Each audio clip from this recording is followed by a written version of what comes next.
السلام علیکم ورحمۃ اللہ وبرکاتہ۔ یہ سفر المظفر کا مہینہ ہے۔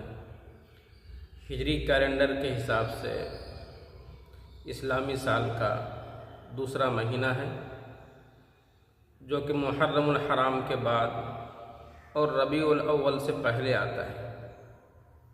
سفر المظفر کے مہینے کے بارے میں لوگوں کے اندر بہت سارے غلط خیالات ذہن میں رچ بس گئے ہیں، اس لیے کہ زمانے جاہلیت کے اندر بہت ساری چیزیں جو اسلام کے اندر نہیں تھی وہ ان میں عام ہو چکی تھی۔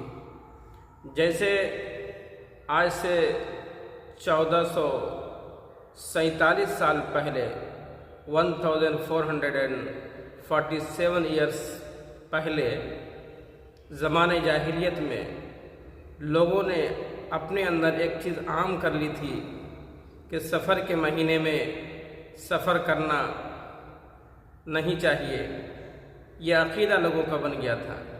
شادی بیاہ نہیں کرنا چاہیے، ختنہ سنت وغیرہ نہیں کرانا چاہیے۔ یہ طرح طرح کی عجیب عادتیں اور غلط خیالات اور باطل عقیدے ان کے ذہن میں رچ بس گئے تھے۔ اسی طریقے سے کہ سفر کے مہینے میں کوئی کاروبار نہیں کرنا، کوئی نیا کاروبار شروع نہیں کرنا، اس طرح کے خیالات تھے، جبکہ ان کا اور اسلام سے کوئی تعلق نہیں ہے۔ دور تک اس کا تعلق اسلام سے نہیں ہے۔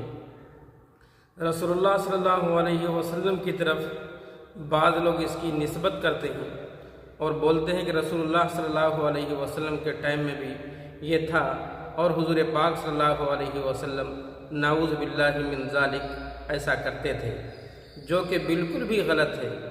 جو چیز حضور صلی اللہ علیہ وسلم کی زندگی میں نہیں تھا، اس چیز کی نسبت حضور کی طرف کرنا گویا کہ اپنا ٹھکانہ جہنم میں بنانا ہے۔ جو چیز حضور نے کیا نہیں، اس کی نسبت اس کو پاپولر کرنے کے لیے، اس چیز کو فیمس کرنے کے لیے، لوگوں کے میں عام کرنے کے لیے اس کی نسبت حضور کی طرف کرنا، یہ سراسر جہالت ہے، باطل عقیدہ ہے، غلط ہے، اور ایسے لوگ اپنا ٹھکانہ جہنم میں بنا لیں۔ نیکسٹ ویڈیو دیکھنے کے لیے ہمارا نیکسٹ ویڈیو دیکھیں، اور اس میں انشاءاللہ تفصیل سے بات ملے گی۔